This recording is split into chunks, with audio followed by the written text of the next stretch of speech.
आप सभी का एजुकेशन केयर क्लासेस में स्वागत है। इस क्लास में हम चतुर्भुज के बारे में बात करेंगे। देखते हैं चतुर्भुज क्या होता है। क्वाड्रिलेटरल शब्द दो शब्दों से मिलकर बना होता है। एक होता है क्वाड और एक होता है लेटरल। क्वाड मतलब होता है चतुर्थ और लेटरल मतलब होता है भुजा। चतुर्भुज की परिभाषा कैसे याद करेंगे आप? चार भुजाओं से घिरी या बंद आकृति को हम चतुर्भुज कहते हैं। चार सरल रेखाओं से घिरी बंद आकृति को हम चतुर्भुज कहते हैं। चार सरल रेखाएं होंगी, ऐसे चार सरल रेखाओं से घिरी या बंद आकृति को हम चतुर्भुज कहते हैं। ये चार सरल रेखाएं हैं, 1 2 3 4, और चार सरल रेखाओं से घिरी बंद आकृति को हम चतुर्भुज कहते हैं। चतुर्भुज के चारों अंतःकोणों का योग 360 डिग्री होता है। अंतःकोणों का योग 360 डिग्री होता है। अब हम चतुर्भुज के प्रकार के बारे में बात करेंगे।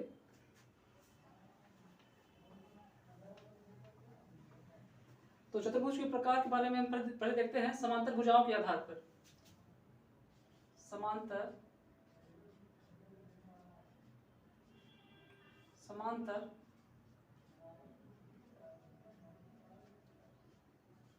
भुजाओं के आधार पर। समांतर भुजाओं के आधार पर चतुर्भुज 3 प्रकार का होता है। एक होता है आपका समांतर चतुर्भुज, एक होता है समलंब चतुर्भुज, एक होता है काइट, इसे पतंग कहते हैं। तो समांतर भुजाएं के आधार पर बताए हैं तो इसमें क्या होता है कि दो समांतर भुजाओं का 2 पेयर होता है। समांतर भुजाओं का 2 पेयर होता है। समांतर भुजाओं का 2 पेयर होगा। इसमें समांतर भुजाओं का 1 पेयर होगा और इसमें क्या होगा, समांतर भुजाओं का कोई पेयर नहीं होगा। समांतर भुजाओं का कोई पेयर नहीं होगा। और इसके आगे हम देखते हैं समांतर चतुर्भुज में ही हम 2 भाग में बांटते हैं। पहले समचतुर्भुज और ये आयत, और इसके आगे इसी में वर्ग होता है। और समलंब चतुर्भुज भी 2 प्रकार का होता है। एक होता है समद्विबाहु समलंब चतुर्भुज, एक होता है विषमबाहु समलंब चतुर्भुज। समद्विबाहु समलंब चतुर्भुज क्या होता है, देखिए ये आपका हो गया समांतर भुजाओं का एक जोड़ा हो गया। हमने कहा था 1 पेयर होगा, और ये भुजा और ये भुजा भी बराबर होगा। समद्विबाहु ये भुजाओं का एक पेयर समांतर हो गया, और ये समद्विबाहु मतलब ये भुजा और ये भुजा इक्वल होगा। इसमें क्या होगा, विषमबाहु समलंब में क्या होगा कि भुजाओं का एक पेयर तो समांतर होगा, लेकिन ये भुजा और ये भुजा बराबर नहीं होगा।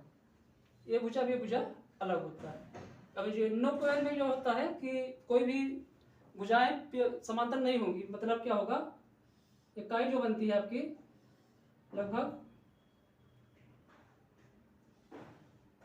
ऐसे बनती है। मतलब कि भुजाओं का कोई भी पेयर आपका समांतर मतलब नहीं है, क्योंकि ये दोनों एक दूसरे को काट रही हैं।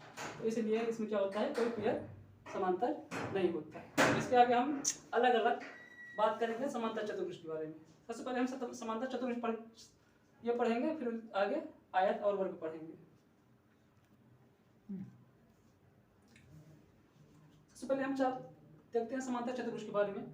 समांतर चतुर्भुज हमने बताया कि समांतर चतुर्भुज में भुजाओं का 2 पेयर समांतर होता है। तो पहला पेयर ये हुआ आपका वाई, ये भुजा समांतर है 1 पेयर, और ये जो भुजा जो है, ये भुजा और ये भुजा दोनों समांतर है। भुजाओं का 2 पेयर समांतर होता है। ठीक, तो इसका हम सबसे पहले क्षेत्रफल के बारे में बात करते हैं कि समांतर चतुर्भुज का क्षेत्रफल क्या होता है। तो इसके लिए हम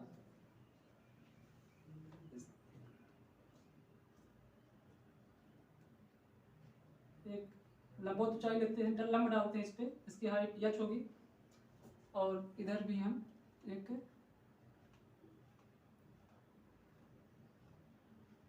लंब डालेंगे ऐसे। ठीक, तो चतुर्भुज में पहले इसके कुछ जान लेते हैं। समांतर चतुर्भुज में क्या होता है कि आमने सामने कोण जो होते हैं बराबर होते हैं। एक कोण बराबर कोण सी होता है। इसमें कोण ए बराबर कोण सी होता है और कोण बी बराबर कोण डी होता है। कोण बी बराबर कोण आपका कोण डी होता है समांतर चतुर्भुज में। और संगत कोणों का योग 180 डिग्री होता है। कोण ए प्लस कोण बी, कोण ए प्लस कोण बी बराबर 180 डिग्री। वैसे भी यहाँ पे कोण बी प्लस कोण सी बराबर 180 डिग्री। वैसे भी वैसे सी प्लस डी बराबर 180 डिग्री होता है और डी प्लस ए बराबर भी 180 डिग्री होता है। और समांतर चतुर्भुज के जो विकर्ण होते हैं वो एक दूसरे को समद्विभाजित विभाजित करते हैं। मतलब जिसका जितना माप O1 होगा उतना नाप OC का होगा। मतलब OA बराबर OC होगा और OB बराबर OD होगा। समद्विभाजित विभाजित करते हैं, इसमें लंब समकोण पर नहीं काटते हैं इसके विकर्ण।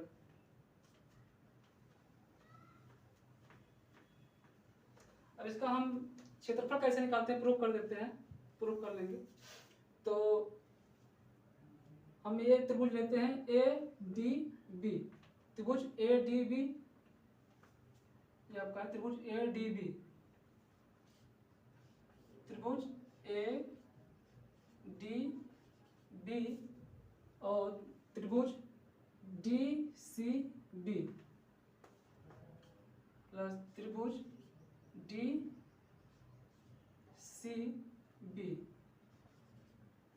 आपका टोटल चतुर्भुज का क्षेत्रफल होगा, समांतर चतुर्भुज का। इन दोनों का त्रिभुज का क्षेत्रफल निकाल लेंगे हम और दोनों को जोड़ देंगे तो पूरे चतुर्भुज का हम क्षेत्रफल निकल जाएगा।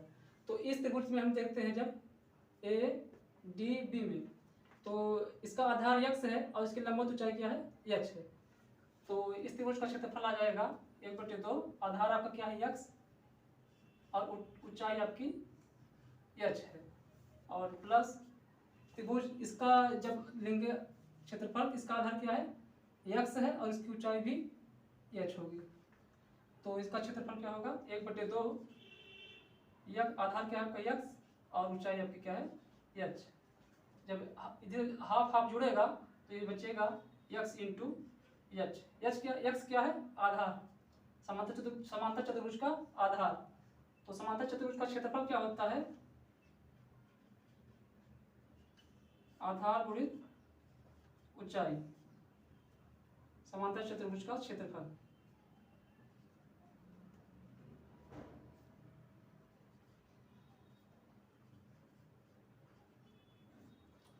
एक फार्मूला ये हुआ आपका समांतर चतुर्भुज से। और इसमें क्या होता है, भुजाओं और विकर्णों के बीच संबंध क्या होता है समांतर चतुर्भुज में, सभी भुजाओं का योग, सभी भुजाओं का वर्गों का योग बराबर दोनों विकर्णों के योग के बराबर होता है।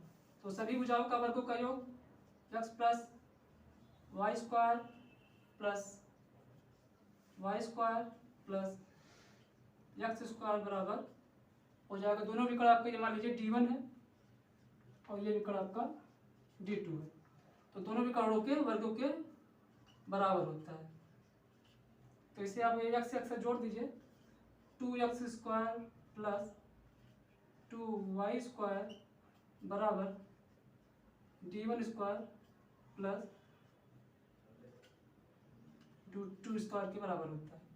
चाहे 2 कॉमन ले लीजिए यहाँ से आप, तो पहली भुजा का वर्ग धन दूसरी भुजा का वर्ग बराबर D1 square plus D2 square के बराबर होता है। यह समांतर चतुर्भुज के भुजाओं और विकर्णों के बीच में संबंध होता है। यह 2 फार्मूला होगा। एक फार्मूला इसमें आप यूज कर सकते हैं। आप कभी कभी दे देता है कि अब इसमें ट्राई करें थोड़ा सा,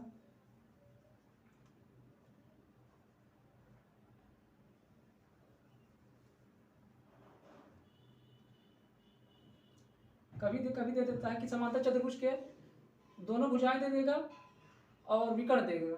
तो पूछेगा समांतर चतुर्भुज का क्षेत्रफल क्या होगा। जैसे दे दिया 2 भुजाएं, एक भुजा दे दिया और एक विकर्ण दे दिया, तो हम पूछेगा समांतर चतुर्भुज का क्षेत्रफल क्या होगा। तो वहां से हम ये त्रिभुज जो त्रिभुज निकलेगा, ये एक विकर्ण दिया रहेगा इसे, तो हम इसे हीरो फार्मूला से त्रिभुज का फार्मूला निकालेंगे, एरिया इसका। इस त्रिभुज का एरिया निकल जाएगा, उसके दोगुना कर देते हैं, हीरो फार्मूला से निकलता है इसमें, तो वहां से भी सब समांतर चतुर्भुज का एरिया निकल जाता है। अब इसके आगे हम देखेंगे, और ठीक है, अब इसके आगे दूसरा चतुर्भुज देखेंगे। आयत के बारे में हम बात करते हैं। आयत में क्या होता है कि इसमें भी दो पेयर समांतर होते हैं, भुजाओं का दो पेयर समांतर होता है। ये भुजाओं का दोनों समांतर है और ये दोनों भुजाएं समांतर है, भुजाओं का दो पेयर समांतर होता है। तो सबसे पहले हम देखते हैं आयत के प्रत्येक कोण क्या होता है, 90 डिग्री होता है, और इसका जो विकर्ण होते हैं दोनों को बराबर होते हैं। विकर्ण आयत के विकर्ण जो होते हैं d1 बराबर d2 होता है, और इसके जो विकर्ण जो होते हैं वो समद्विभाजित करते हैं, मतलब 90 डिग्री पर नहीं काटते कभी भी। तो ये AO बराबर OC होता है, AO बराबर OC होता है, और OB बराबर OD होता है, और प्रत्येक कोण 90 डिग्री होता है। और आयत में आप अब इसका क्षेत्रफल देखते हैं कैसे निकालते हैं। तो आयत जो होता है, क्षेत्रफल निकालने के लिए हम इसके दो समकोण में देखते हैं। ये त्रिभुज ABD और DCB, त्रिभुज ADB समकोण त्रिभुज। आयत के क्षेत्रफल के बारे में बात करते हैं। तो आयत का क्षेत्रफल क्या होता है,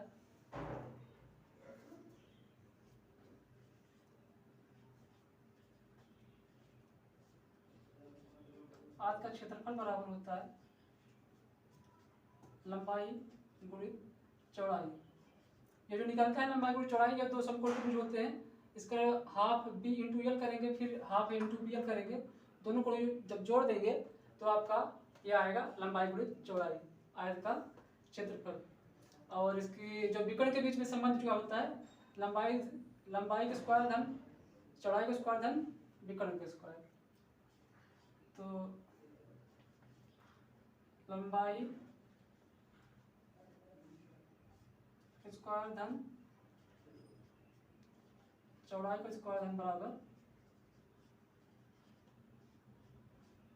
विकर्ण का स्क्वायर। जो आयत के विकर्ण जो होते हैं दोनों बराबर होते हैं। अब हम देखते हैं कि आयत जो हम देता है कि आयत का परिमाप जैसे निकालना हो क्या होता है।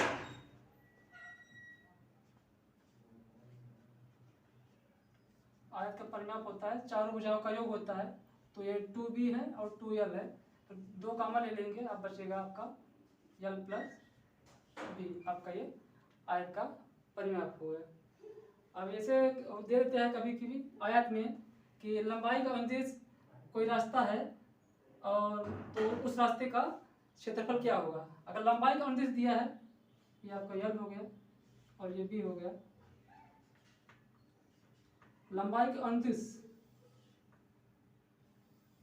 समान x मीटर में कोई x चौड़ाई का है, तो उस रास्ते का क्षेत्रफल क्या होगा। तो इसकी लंबाई क्या है आपकी L है और चौड़ाई x है, तो इसका लंबाई का अनुदिश केवल रास्ता है, तो इसका रास्ते का क्षेत्रफल बराबर हो जाएगा रास्ते का क्षेत्रफल। अगर लंबाई का अनुदिश केवल दिया है तब इसका L गुणित L इसकी लंबाई है और चौड़ाई इसकी x है, तो रास्ते का क्षेत्रफल हो जाएगा केवल L गुणित x। अगर इसमें केवल दे दे कि केवल चौड़ाई का अनुदिश अगर रास्ता है तब उसका क्षेत्रफल क्या होगा, तब उसका रास्ते का क्षेत्रफल क्या हो जाएगा। इसकी लंबाई कितनी हो जाएगी B, यहाँ तक B है, B तक यहाँ तक B पूरा है ना, इसकी लंबाई B हो जाएगी और चौड़ाई इसकी जो है मान लो x मीटर दिया है, तब इसके क्षेत्रफल अगर चौड़ाई का अनुदिश दिया रहेगा तो B इंटू x हो जाएगा, और लंबाई का अनुदिश रहेगा केवल तो L गुणित x हो जाएगा। अब जब लंबाई और चौड़ाई दोनों को अनुदिश दिया रहेगा तब क्षेत्रफल क्या होगा। अगर लंबाई और चौड़ाई दोनों को अनुदिश दे दिया है तब रास्ते का क्षेत्रफल कितना होगा। तो हम रास्ते का क्षेत्रफल तब निकालेंगे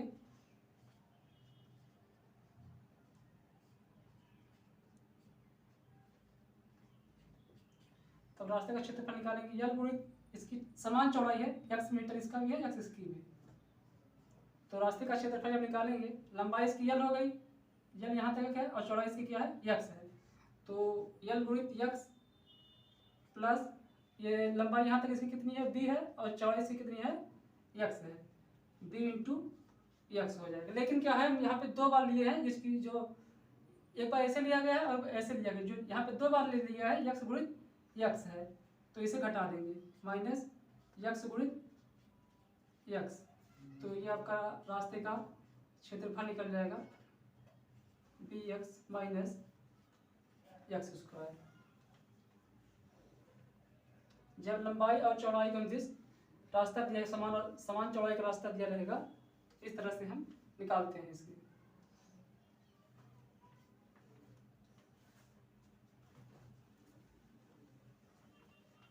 इसके आगे हम आयत में जब देखते हैं कि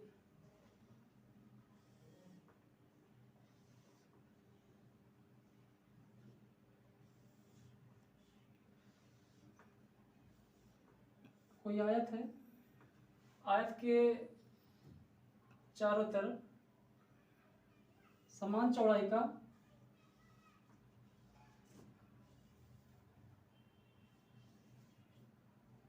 ये आयत था ABCD, और इसके यल गुणित ये आपका चौड़ाई। आयत के चारों तरफ बाहर की ओर एक समान चौड़ाई का रास्ता है, तब पूछ ले अगर रास्ते का क्षेत्रफल क्या होगा, तब कैसे निकालते हैं। तो मान लीजिए चौड़ाई उसकी x ही है, समान चौड़ाई का रास्ता है, तो x इधर भी रहेगा, x इधर भी रहेगा, और x यहाँ भी। तो बाहर वाला जो आयत बनेगा उसका क्षेत्रफल क्या, लंबाई क्या हो जाएगा, यल यहाँ तक है, x यहाँ या x यहाँ, तो बाहर वाले का जो हो जाएगा यल प्लस लंबाई 2x हो जाएगा, और चौड़ाई उसकी क्या हो जाएगी, b यहाँ तक है, x यहाँ तक है, और x यहाँ है, तो जो बाहर वाला हो जाएगा आपका x यहाँ जुड़ेगा, x यहाँ जुड़ेगा, तो हो जाएगा b प्लस 2x। ठीक, तो हम ये बाहर वाले से अंदर वाले का क्षेत्रफल घटा देंगे, तो रास्ते का क्षेत्रफल निकल जाएगा।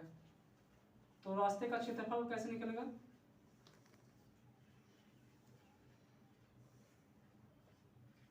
बाहर वाले का आयत का क्षेत्रफल निकालेंगे और माइनस अंदर वाले का क्षेत्रफल निकाल घटा देंगे, तो जो रास्ता बचेगा वो निकल जाएगा आपका।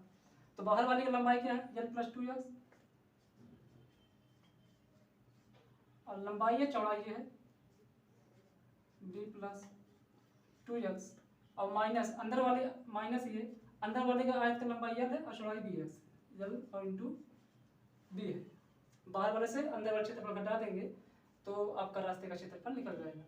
तो इससे हम देखते हैं, जब इससे गुणा करेंगे यल इंटू b हो जाएगा, यल को इसमें करेंगे तो 2x यल हो जाएगा, यल 2x हो जाएगा, फिर इसमें करेंगे तो हो जाएगा 2xb, और इसमें करेंगे तो हो जाएगा आपका 4x square minus L into B. L B से यल बी कैंसिल हो जाएगा आपका। यहाँ पे आप इसमें से 2x कॉमन लीजिए, तो 2x कॉमन ले लेंगे तो बचेगा आपका यल प्लस बी और प्लस 2x। ये होता है रास्ते का क्षेत्रफल जब आयत के बाहर दिया। रास्ते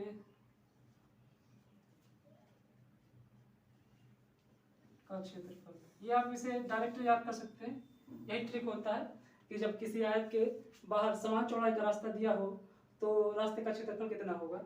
तो ये आपकी रास्ते का चौड़ाई है, और ये आपका आयत की लंबाई और चौड़ाई।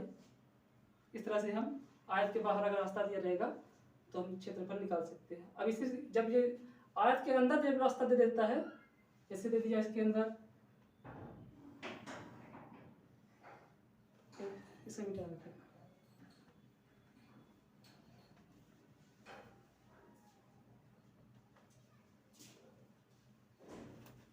ये आयत था, अब आयत के अंदर रास्ता दे दिया है समान चौड़ाई का, तब क्या होगा, रास्ते का क्षेत्रफल। अभी तक आयत के बाहर क्षेत्र बनाए थे हम, अब आयत के अंदर बना दिए।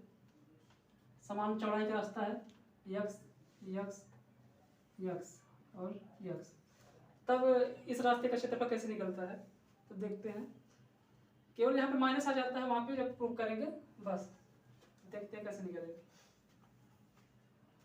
तो जो अंदर बना है, आयत बना है, इसकी लंबाई कितनी हो जाएगी, यल यहाँ तक पूरी है और यक्स इधर और यक्स इधर घटेगा तो बनेगा यल माइनस, इसकी लंबाई हो जाएगी यल माइनस 2x, इसकी इस लंबाई यल माइनस 2x। उसी प्रकार से चौड़ाई कितनी हो जाएगी, यह बी पूरा है, यक्स यहाँ से घटेगा, यक्स यहाँ से घटेगा तो b माइनस 2x इसकी चौड़ाई हो जाएगी। तो बाहर वाले आयत से जब चौड़ाई नीचे और अंदर वाले आयत का क्षेत्रफल घटा देंगे तो रास्ते का क्षेत्रफल निकल जाएगा। तो बाहर वाला क्षेत्रफल क्या बनाएगा, यल गुणित b,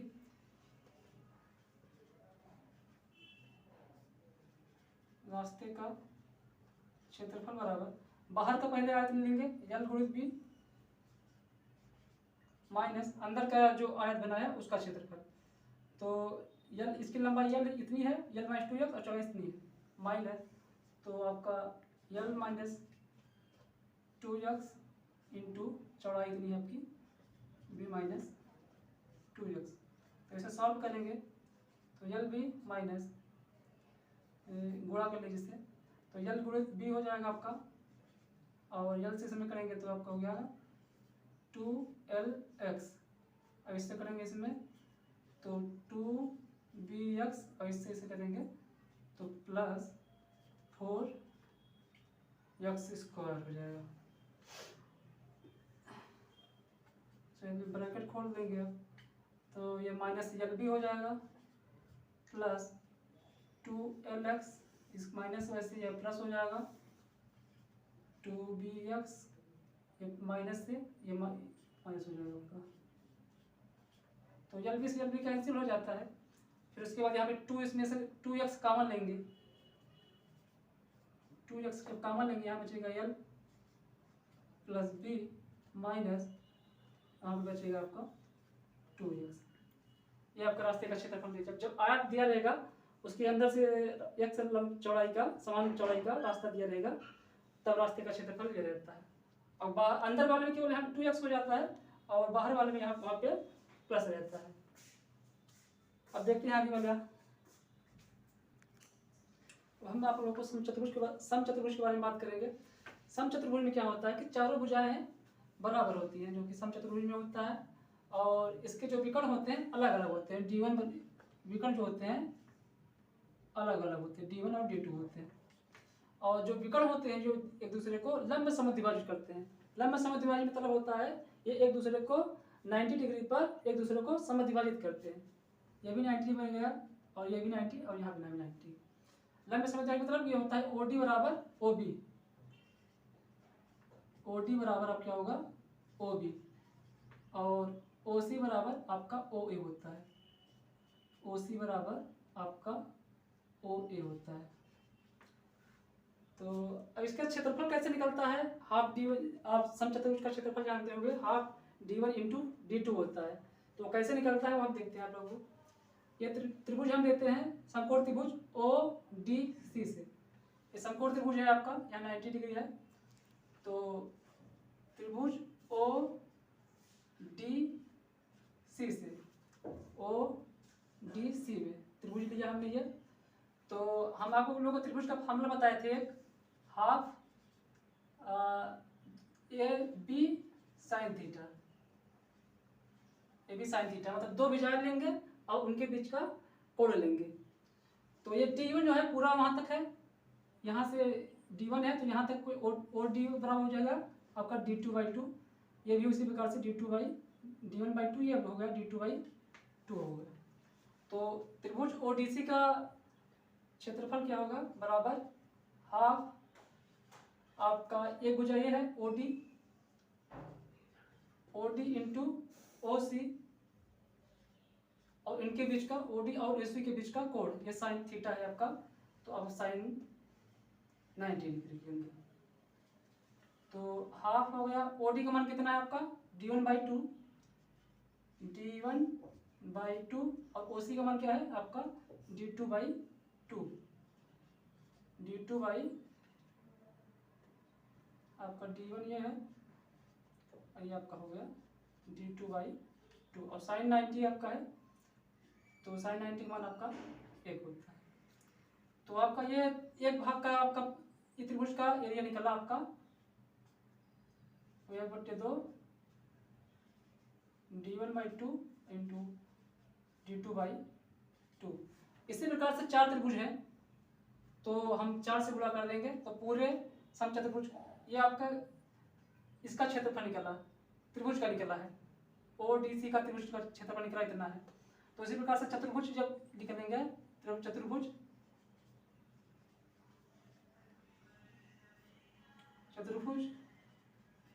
समचतुर्भुज का क्षेत्रफल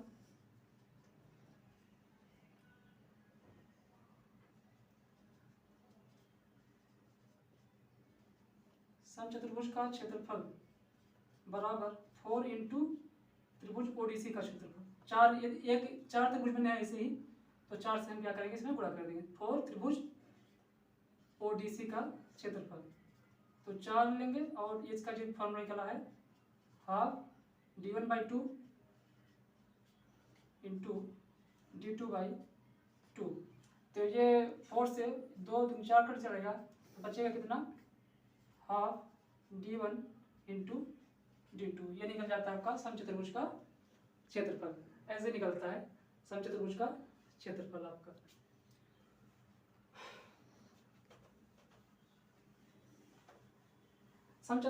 समचतुर्भुज के भुजाओं और इसमें भुजा और कर्ण के बीच में क्या संबंध होता है, विकर्ण के बीच में संबंध क्या होता है। ये समकोण त्रिभुज है, तो इसमें क्या होता है आपका ये 90 के सामने की भुजा जो होती है कर्ण होती है, और इसे मान लीजिए आप ये थीटा है, तो ये लंब हुआ और ये आपका आधार हो गया। 90 के सामने का कर्ण होता है, ये आप ये लंब हुआ ये आधार हुआ, तो लंब का स्क्वायर समकोण त्रिभुज में यही त्रिभुज आप ले लेंगे, तो ये लंब का स्क्वायर धन आधार का स्क्वायर बराबर कर्ण के स्क्वायर बराबर होता है। तो ये आपका हो जाएगा d1/2 का होल स्क्वायर धन ये लंब है आधार क्या है d2/2 का होल स्क्वायर बराबर कर्ण इसके आप क्या ए है, तो a स्क्वायर। तो ये आपका भुजा और विकर्ण और भुजाओं के बीच संबंध हो जाता है। d1/4 स्क्वायर प्लस d2/4 बराबर a स्क्वायर। चाहे इसे आप पक्षांतर कर दीजिए, d1 square plus d2 square बराबर 4a स्क्वायर। ये है आपका। ऐसे आप समचतुर्भुज के बारे में पता कर सकते हैं इसके।